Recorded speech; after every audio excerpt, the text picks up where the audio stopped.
And welcome back. Today I have an interesting device here for you. This is the Kinhank G1.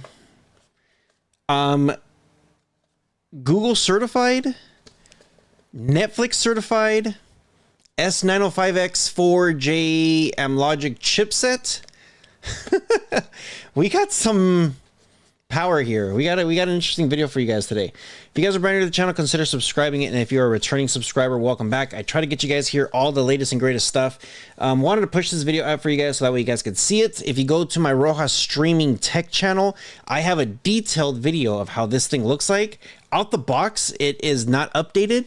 Once you get updated, it's updated with the latest Android TV. Do you need the shield anymore? Like, how many videos have we done where the shield has been left behind? And this just proves it. There's just more devices coming out. Netflix certified, guys. Netflix certified. Cool. So let's go ahead and jump into it. we're going to go through IDA64 to check out the specs. I'm not a fan of this button, this power button. I think it's like pretty cheap. You do have a power button or power light, RCU light, and a net online light. Kind of cheesy. Just give me a screen there with a clock. Just make it, give me an LED, something. You do have TF card slot to expand storage, 2 USBs, and a reset button. The USBs, I think they're 2.0s. I didn't see in the box anywhere about 3.0, so I'm just going to assume it's at 2. AV port, HDMI, Ethernet, optical, and power. There's no breathing room on this thing, and I noticed it did get a little warm, but I was playing with it for a while and it just gets a little warm, not too crazy. So hopefully it doesn't overheat. Yeah, I'm going to leave a link in the description below for this thing, so that way you guys can get a hookup. You do get an HDMI cable. You do get power cable. It comes with an Ethernet cable. The Google remote, batteries are not included. YouTube, Netflix, Disney Plus, Prime Video. This is the G1 remote. So pretty good. Actually, I like this remote. It's growing on me a lot. Okay, so when you do turn it on, you do get a little light right there for power. The net kind of blinks every now and then, like to say you're connected to the internet. Well, thanks a lot. The setup on this thing, you have to use your phone. You have to go through the Google setup, so make sure you do have a Gmail. If not, you can create one. Pretty simple and easy. So check this out. It already did its update. It already did its thing when I was like testing it out and doing the other videos. Yeah, okay. The device right now, it's $100. It's $100. So just keep that in mind. 32 gigs of internal storage, 4 gigs of RAM. Again, Amlogic chipset, S905X4J. It's a pretty good chipset. Okay. Let's come up here. Is there an apps button on this thing? Nope, that's not apps. That's not apps. No. Okay, so let's go to the top. We're going to go over to apps and IDA64. I'm going to show you guys everything that you guys need to know on this device, so that way you guys can get something that's great. So 32 gigs of internal storage is what advertised, but you're left with 24 gigs of storage. It does have 4 gigs of RAM. It does say Amlogic chipset. Yeah, everything on here is screaming good right now. I love it. As far as the CPU goes, you are running a quad core ARM Cortex A55 64-bit.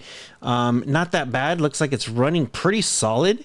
The display, I do have a 4K capture card with the 4K cable, and it's reading up as 1920 at 1080p.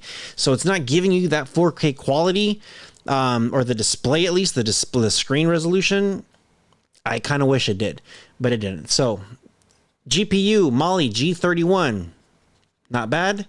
We're going to come here to Android. It's running Android 11, Bluetooth version 5 on this thing.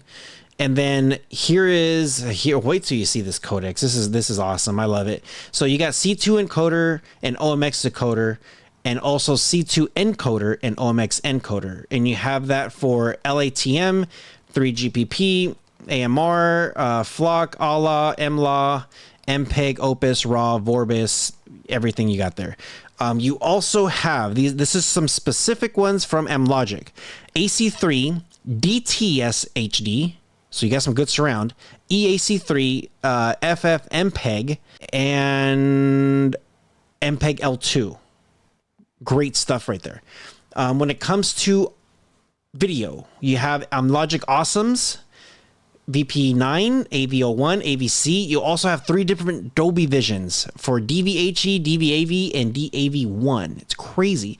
You do have HEVC, XMotion JPEG, MPEG-2, MP4 VES, all in Logic Awesome 2 decoders. You also have RM10, 20, 30, 40, VC1, VP8, WMV1, 2, and 3, WVC1, AVC, HEVC.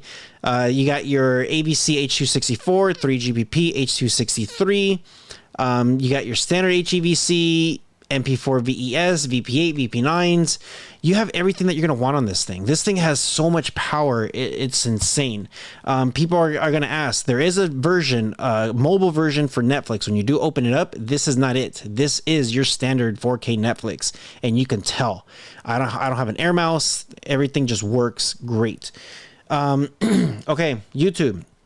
We're going to check a video. I did test out the Google Assist, or worked fine. We're going to go ahead and actually let's come here and we're going to go over here to my travel channel where I went to Disney World. Videos in 4K. So let's come here to settings, and the quality is pulling up in 4K. That is awesome. Now, one of the things I like to do is, of course, I do like to fast forward just to get some kind of buffering if need be. Cool. Let's check this out real quick, see how long it takes. Quality looks great. It didn't take that much to render, and just look at that. That looks amazing. So, well, besides my footage looking great to begin with recording, yeah, pretty good. Works great. Super smooth. I don't know what else to say with this thing. Here at the top, if you do hit the plus sign, if you guys are familiar with NVIDIA Shield, Me Cool, anything that uses Enter TV, this is how you could add the different shortcuts. If you come down, you got Netflix. If you have an account, make sure you log in. Free Live TV, you have your YouTube recommendations, Prime Video, you could choose channels. Now, if you're familiar with this, you just come here, let's just say you got YouTube and you're just like, cool, I want to do what's trending.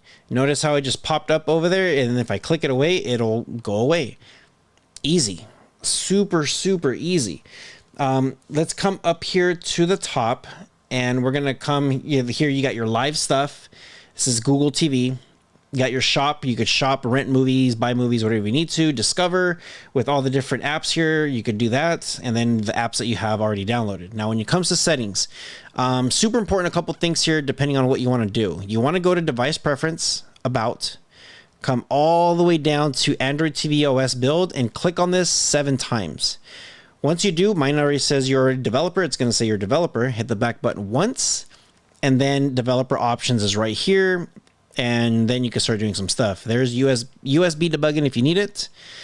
The other thing too is if you have apps, you come here, come all the way to the bottom where it says security and restrictions, click on unknown sources, and then whatever app you need to allow. Typically downloader will be off, so just turn on, and then now you have unknown sources, the ability to download stuff. Pretty nice.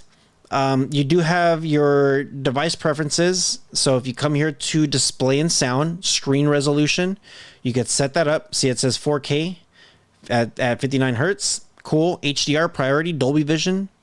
Awesome. Screen positioning, HDMI CEC, sounds, advanced sound settings. I know people love this. You could use your output, select your formats. Just tons of options here. Same thing with your storage, energy, Chromecast built in, restart.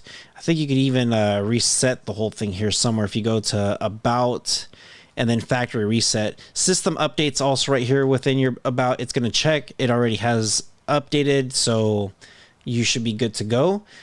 And I think that's pretty much it. This should give you like a pretty good feel on what this device works. Like, I gotta say, it's solid. It is extremely solid, very smooth, no issues whatsoever. I can't rage enough how much this device just works very, very well. So let me know what you guys think in the comment section below. I try to get you guys here all the latest and greatest stuff.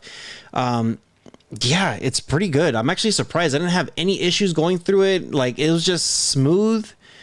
No hiccups. I didn't get any buffering. I can't even say I didn't really get any buffering. I didn't get any buffering, period. Yeah, and the setup was great. Let me know what you guys think. Have you guys heard of this device? It's listed at 99 bucks. I don't know if it's going to drop anytime soon, but highly recommend this new device. It is killer right now. So yeah, hope you guys are doing well. Make sure you guys do leave me a comment below. You guys take care of each other. See you guys in the next one.